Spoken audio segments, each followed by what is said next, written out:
Alright. Yes, nkulamusizaako nnyo we bali kwekumira ku Yugi Update TV. Nkulisaayo nnyo obwakedde musiibye muti eyo. Kati nno walabiseewo tension wakati wa General Muhoozi Kainerugaba ne General Sejjusa.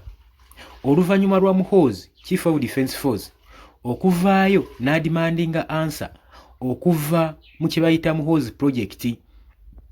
Era takomyeko kokka, agenze maaso n'okukoowola General Sejjusa. Agende maaso n'obbitebya ayagala kumanya Muhoozi Project yaani. Jjukira nti nno gye bivuddeko emabega bannayuganda ffenna abasinga abadde bagoberera ebyobufuzi tuze tuwulira ku kigambo kino ekya Muhoozi Project ng'era abasinga balina engeri gye bakitafutamu nga kigambibwa mbu nti eno project gye bayita Muhoozi yali nteekateeka ya Mwami Yoweri Kaguta Museveni okusobola okulaba ng'afuula mutabani we Muhoozi Kainerugaba okubeera successor asobole okuba ng'asikira entebe eya kitaawe eya Mwami Yoweri Kaguta Museveni, entebe y'eggwanga Uganda.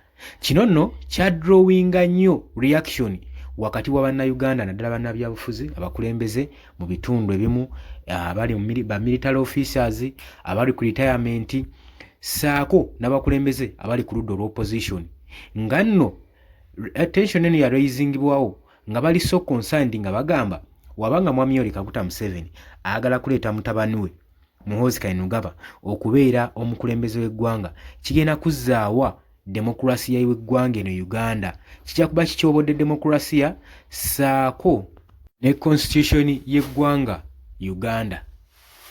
Jjukira nti nno emabegakaawo abakulembeze bafuddeyo nga bali so concerned ku nsonga eno okuva ebaawulira nti Mwami Yoweri Kaguta Museveni ayagala kusikisa Chief of Defence Force ono entebe y'obukulembeze. Tulabye abakulembeze bangi nga bava nga boogera ku nsonga eno nga bareactinga nga bagamba obukulembeze bw'eggwanga lino Uganda si bwa nsikirano. Mwami Yoweri Kaguta Museveni wabanga ayagala okuleeta mutabani we ku ntebe y'obukulembeze amusitule amukube mu bantu. Bino nno byali bigambo bya General Kahindo Tafiire ng'agamba olaba nanga batabani abange teri gwe nkwata ku mukono nti muyingize ebyobufuzi, buli mwana alina kujjanga ye. Katereka Mwami Yoweri Kaguta Museveni akube mutabani we mu bantu, abantu bamukkirize bamuwerokaminge eiza bamufuula omukulembeze bo beesalirawo. So si Mwami Yoweri Kaguta Museveni kufuula Muhoozi mukulembeze w'eggwanga kubanga obufuzi oba entebe y'eggwanga ino Uganda si yansikirano. Kize kyogerwa lunwe era ng'eŋŋambo ziyitiŋŋana nga waliwo ekiyitibwa Muhoozi Project kye tubadde tetumanyi era nga tubiwulira mu bakulembeze nga bajja beerumaalumaŋŋana bokka bokka naddala abo ba military officers abali ku high ranks ez'amaanyi. Kati omu ku bo ye General Sejjusa era nga ye omu ku ba high ranking officer abasobola okuvaayo okusobola okutafuta Muhoozi Project kyeki n'agezaako okunyonnyola enteekateeka za General Yoweri Kaguta Museveni z'ayina mu ggwanga naddala mu kano akalulu ka 2026 akasembedde. Kitegeeza nti nno tension eyongedde okuba era nga ebalukawo olw'ensonga nti nno mu kano akaseera eri side evuganya gavumenti nabo bali kiini nnyo, bali vigilant okulaba mbeera ki egenda okujja. Mwami Yoweri Kaguta Museveni agenda kulabikako ballot paper oba waliwo akakodyo ak'okufuula Muhoozi abeere nga ye musika w'entebe eno.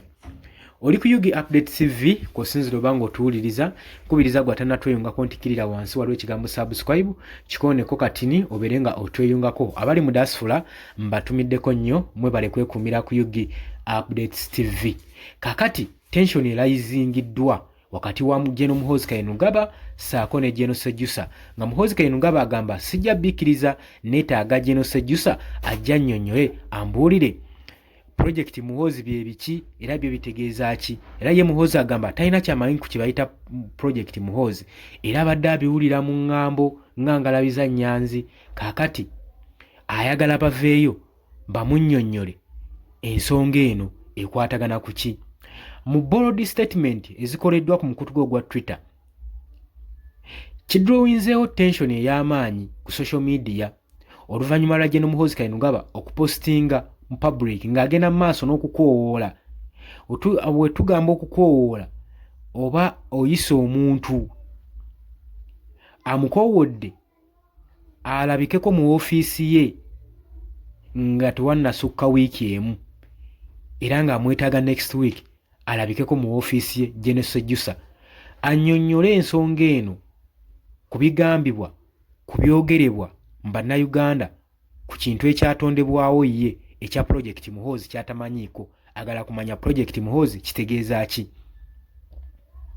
Tukimanyi bulungi nnyo General Muhoozi Kainerugaba agenda mu maaso n'okukola active statements eziri controversy naddala ku online ku social media. Statements zino zaakola nga ziri direct, ziteekawo commanding tone. Kakati ku luno abadde nga omuntu oba ensonga enkulu mu kinyusi kino ye Kinyefunza Sejjusa ng'agenda mu maaso n'okuba nga advisinga reports ez'enjawulo mu office annyonnyola kye bayita Project Muhoozi. Kati Muhoozi agamba nti neetaaga gye mu office yange wiiki ejja annyinyonnyole Muhoozi project kitegeeza ki. Kino kibadde tekisuubirwa kubeera nga Muhoozi Kainerugaba agenda mu maaso n'okola statement ng'eno ku mukutu gwe ogwa Twitter. Njukira nti no si gwe gusoose. Gye buvuddeko javaayo n'ataakinga General Katumba Wamala ku nsonga ezikwatagana n'ez'ebyenguudo projects mu ggwanga. Naye n'oluvannyuma ne tumulaba ng'avaayo yeetonda. Kati Muhoozi si gwe gusoose okuba nga ataakinga military officer, high ranking officer. Buno buzeebwe. Wabula tetumanyi kigenda kulekawo abana ababiri. General Sejjusa tannaba kuba ng'avaayo nga reactinga ku nsonga eno ne ku statement eno. Naye nga tubirabye enfunda eziwerako. Naye nga kigambibwa mbu General Sejjusa y'omu ku ba high ranking officer abavaayo mu public okwogera ku nsonga eno efuuse ensonga eya Muhoozi project, nga kigambibwa nti Yoweri Kaguta Museveni alina enteekateeka ezireeta mutabani we Muhoozi Kainerugaba okuba nga amufuula omusika obw'entebe y'eggwanga Uganda. Kati nno kino nno kidrowinzeewo tension era kitaddewo mixed reaction okuba nga Muhoozi abanja okumanya Project Muhoozi kye kitegeeza. Kiba kyewuunyisa nnyo bannayuganda okuba nga ono talina kyakitegeerako naddala mu bino ebiseera nga tusemberedde akalulu ka 2026. Oli ku Yugi Update TV kubadde osinzira obba nga otuwuliriza, osobola okujja mu comment section n'oteerawo endowooza yo. Golowooza General Sejjusa agenda kukwata ekkubo atindiga agende mu office ya Muhoozi Kainerugaba? Yo waayi olowooza ana breakinga silent ku nsonga eno?